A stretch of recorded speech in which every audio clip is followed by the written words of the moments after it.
Hi, it's time to build a board game using toolsforeducators.com,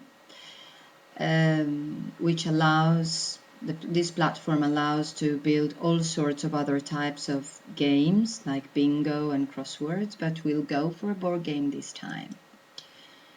So we click on board games, and first of all, it's better if we choose which shape we want to give to our board game. Today I will choose Race to the Finish, which has enough options, and I like the way it develops, like a snake development, but I'd like to suggest you also this kind of outline, which is very similar to the game Non t'arrabbiare, or in German Ärgere dich nicht, and where you can have 4 players and they have to go around each of them and go back to where they started from, and they can of course eat each other along the way, and really it's difficult not to get angry, as the title of the game suggests. So this is quite an interesting option, and you can have students work in groups of 4,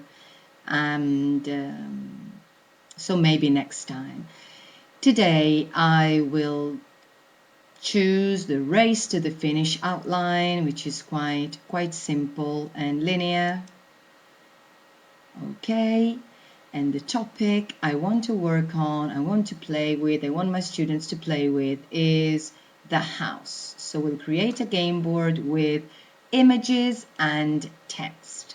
But see, you also have the option of creating a board game with images only, but I'll go for images and text. I'll tell you why in a minute. So we click on Create a Game Board, and here is where we actually create our own custom board game. So here you choose all the different parts of the house you want to work on. I will start with, of course, an attic. In picture 2, I'll have a living room, not particular order really. Then we'll go for the bedroom. Picture 4, we'll choose the fireplace. And in picture 5, we can go for the stairs. Picture 6, the front yard, and after the stairs I'll go for the kitchen, then the basement, and the hallway here, number 10. We can go for gate. As my students all live in single family houses, I'm trying to choose parts of the house that will be relevant to them, recognizable, the parts that they can relate to, so that then I can use this vocabulary practice for something else and it's relevant to them. Then of course the all-important bathroom, and after downstairs we have upstairs, but they're not one next to each other, next to the other, as you can see. And finally here we'll have window, which everybody knows what it means, and number 15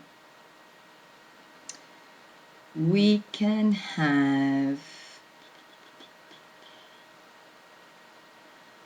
or maybe, yeah,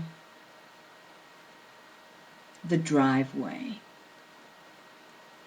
Okay, then I want to change the moves and go for a move ahead 2.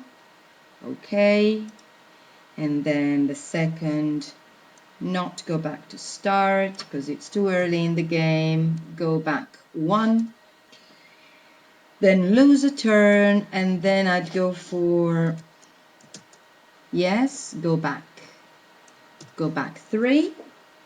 I've tried this before, as you can see, and then lose a turn, and finally, because the teacher wants to get a kick out of the students' frustration, go back to start, which is not going to please them in any possible way.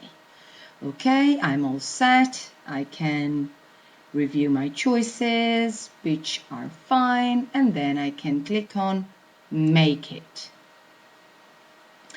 And this is it. Race to the finish.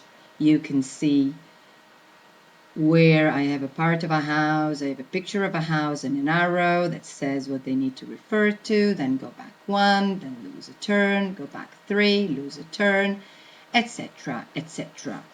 Of course, together with the board game, students will need a playing piece that they can even build if they want, or they can use something that's symbolic for them, and maybe a die.